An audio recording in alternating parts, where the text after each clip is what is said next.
Visakhapatnam airport సాక్షిగా తాజాగా YSRCP party అధినేత మాజీ ముఖ్యమంత్రి జగన్మోహన్ రెడ్డి గారు అడుగు పెట్టేందుకు వస్తున్నారు. విశాఖపట్నం స్టీల్ ప్లాంట్ ఘటన గురించి జగన్మోహన్ రెడ్డి గారు చాలా చింతిస్తూ తన కార్మికులకు అండగా నిలిచేందుకు వస్తున్నారు అని తెలిసి బ్రహ్మాండంగా జనం తరలొచ్చారు ఎయిర్పోర్ట్. తాజాగా జగన్మోహన్ రెడ్డి గారి ఎయిర్పోర్ట్ విజువల్స్ చూస్తుంటే చాలా సంచలనంగా ఉంది.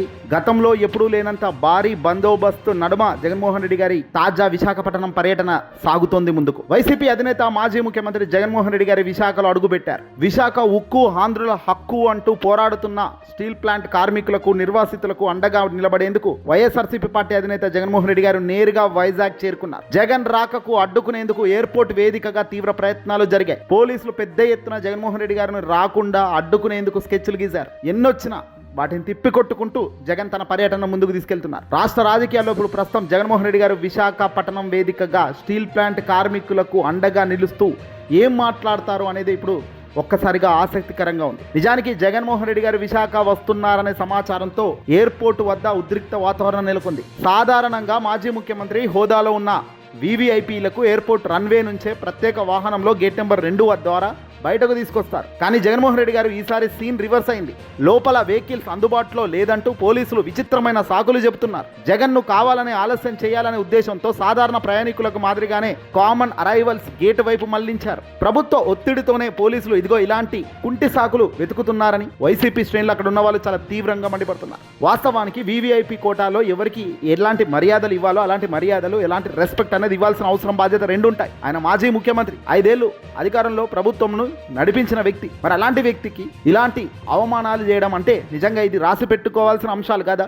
అధికారం మార్పు జరిగినప్పుడు ఇలాంటివి రిపీట్ అవుతాయి అన్న సంగతి పెద్దలకు తెలియదా? తాజాగా కూటమి ప్రభుత్వం వేసిన వ్యూహం కాస్త రివర్స్ అయిపోయింది. జగన్ ను సాధారణ గేట్ నుంచి పంపించి హడావిడి లేకుండా చేయాలనుకున్నారు. కానీ అక్కడ సీన్ చూసి అధికారులు సైతం అవాక్కయ్యారు. జగన్ కామన్ అరైవల్స్ గేట్ నుంచి వస్తున్నారనే విషయం తెలియగానే అప్పటికే భారీగా తరలి వచ్చిన వైసీపీ అభిమానులు, పార్టీ కార్యకర్తలు, జగన్ను అభిమానించే వ్యక్తులందరూ కూడా ఒక్కసారిగా ఆ గేటు వైపుకు దూసుకొచ్చారు. దీంతో జగన్ బయటకు రాగానే ఎయిర్పోర్ట్ ప్రాంగణం అంతా దద్దరిల్లింది జై జగన్ అనే నినాదాలతో. దీంతో ఏదైతే ప్రత్యర్థులు అనుకున్నారో, ఆశించారో అది పూర్తిగా పతనమైపోయింది. జగన్ను సైలెంట్గా పంపించాలి, అసలు ఎవడికి తెలియొద్దు అనుకున్నారు. కానీ విచిత్రం ఎలాంటి ఇదంటే నిజంగా ఒకటి అనుకుంటే దైవం మరొకటి తలుస్తుంది అన్నట్టుగా వేరే గేట్ నుంచి పంపించినప్పటికీ, నార్మల్ అరైవల్ వేదికగా పంపించినప్పటికీ జనాలు అక్కడికి భారీగా చేరుకున్నారు. జై జగన్ అనే నినాదంతో ఎయిర్పోర్ట్ మొత్తం కూడా దద్దరిల్లే ప్రసంగంతో, దద్దరిల్లే స్పీచ్లతో, అరుపులతో అక్కడ ప్రాంగణం అంతా హోరెత్తించారు వైసీపీ అభిమానులు. ఇక్కడ పెద్ద ఎత్తున తోలాటలు జరగడంతో ప్రయాణికులు కూడా కాస్త ఇబ్బంది పడ్డారు. ఆంక్షలు ఎన్ని పెట్టినా జన సందోహం మధ్య జగన్ రాక ఒక సంచలనం కాదు, ఒక ముద్ర పడుతున్న తీరు చూస్తుంటే నిజంగా కూటమికి ఇది మరీ గుర్తుండాల్సిన అంశం. ఈ పర్యటన వెనుక అసలు లక్ష్యం ఏమిటి? Steel plant, Visakha steel plant ప్రైవేటీకరణకు వ్యతిరేకంగా జరుగుతున్న పోరాటం, గత కొంతకాలంగా ఉక్కు కార్మికులు, నిర్వాసితులు తమ భవిష్యత్తు కోసం ఆందోళన చేస్తున్న తీరు, ఈసారి విశాఖపట్నం వేదికగా స్టీల్ ప్లాంట్లో జరిగిన దారుణమైన నిన్నటి ఘటన వెరసి ఎంతోమంది ప్రాణాలు కోల్పోయారు. పైగా అధికారులు వాళ్ళను పలకరించామని వచ్చి కూడా పిచ్చి మాటలు మాట్లాడుతున్న తీరు మనం నిన్న చూసాం. పెద్ద పొజిషన్లో ఉన్న వాళ్ళు సైతం కార్మికుల కుటుంబాల వద్ద ఎలా అరుస్తున్నారో, ఎలా రెస్పెక్ట్ లేకుండా మాట్లాడుతున్నారో, బాధ్యతారహితంగా మాట్లాడుతున్నారో చూసాం. ఒక వ్యక్తి చేయాల్సిన మాటలు అవి.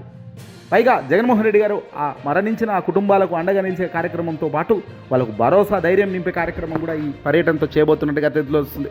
మొత్తానికి జగన్మోహన్ రెడ్డి గారు విశాఖ ఎయిర్పోర్ట్ వేదికగా జరుగుతున్న ఈ హైడ్రామా, ఆ తర్వాత జగన్ చుట్టూ మురిసిన జన సందోహం చూస్తుంటే రాబోయే రోజుల్లో విశాఖ వేదికగా పెద్ద రాజకీయ పోరాటం జరుగుతుందనేది స్పష్టమవుతుంది. ఆంక్షలను దాటుకుంటూ వచ్చిన జగన్ విజువల్స్ ఇప్పుడు సోషల్ మీడియాలో విపరీతంగా ట్రెండ్ అవుతున్నాయి. ఏదేమైనప్పటికీ కూడా విశాఖపట్నం వేదికగా స్టీల్ ప్లాంట్లో జరిగిన నిన్నటి ఘటనకు నిజంగా చింతిస్తున్నాము, బాధపడుతున్నాము. ఏదేమైనా ఇలాంటి దుర్ఘటనలు, దారుణాలు ఘటనలు అనుకోకుండా జరిగినా, ఏ తప్పు వల్ల జరగకూడదు.